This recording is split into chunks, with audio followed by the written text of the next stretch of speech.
All right, the NFL season is over, so I've decided to talk about who I think should be the winners of the NFL awards. I'm going to start with Comeback Player of the Year, and for that, I'm going to go with Joe Burrow. He came back from a wrist injury that cost him a significant chunk of last season, almost led his team to the playoffs, looked really good, led a wide receiver to the Triple Crown, and led the league in passing yards, touchdowns. I think he led the league in completion percentage. It was really close to leading the league in completion percentage. Just the rest of his team didn't help him very much. So there's that. Now, in terms of the offensive rookie of the year, I'm going to go with Jaden Daniels. Jaden Daniels, the Washington Commanders quarterback. Um, really good season this year. Um, Basically the best season I've seen from a rookie quarterback in a while. If the Eagles hadn't been as amazing as they've been, he probably could have led the Commanders to division win in that division. I definitely think he's the best rookie quarterback we've seen out of the 2024 NFL draft class. I considered Bo Nix, but no, Bo Nix is not good enough to beat Jaden Daniels here. Now, moving on to the defensive rookie of the year, that is going to be a little bit different because it's harder to say who the defensive rookie of the year is, but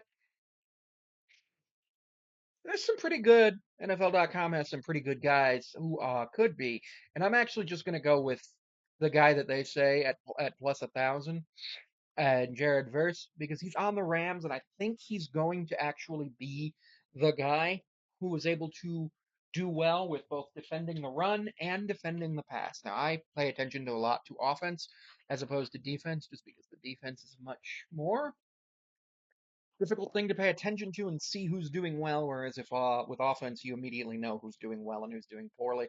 Um, in terms of the offensive player of the year, I'm going with Saquon. Saquon Barkley, over 2,000 yards, almost broke Eric Dickerson's record. Super happy to see that. I would have loved for him to have broken the record, but I understand the reasoning behind the Eagles not playing him in their Week 18 matchup.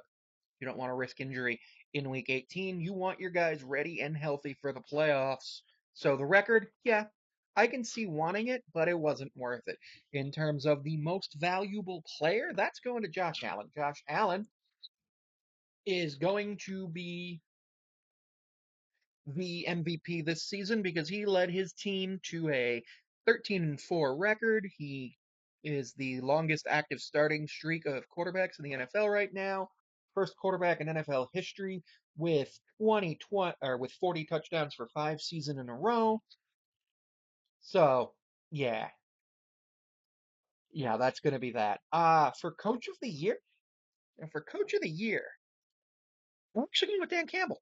I know that's not normally the um, criteria of the guy who's already done things and done well. Usually it's a first year guy, but no, I'm going with Dan Campbell because he is a great coach and he led the Lions to their first ever number 1 seed in the NFC. So I'm just going to go with that.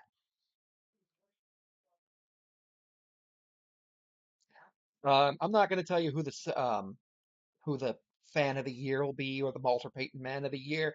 Uh, but my best moment of the year, my best moment of the year is the Patriots beating the Bills in Week 18 to lower their draft picks and then firing their head coach not even 2 hours later. That is my moment of the year. I know that's not going to win, but that is my absolute moment of the year.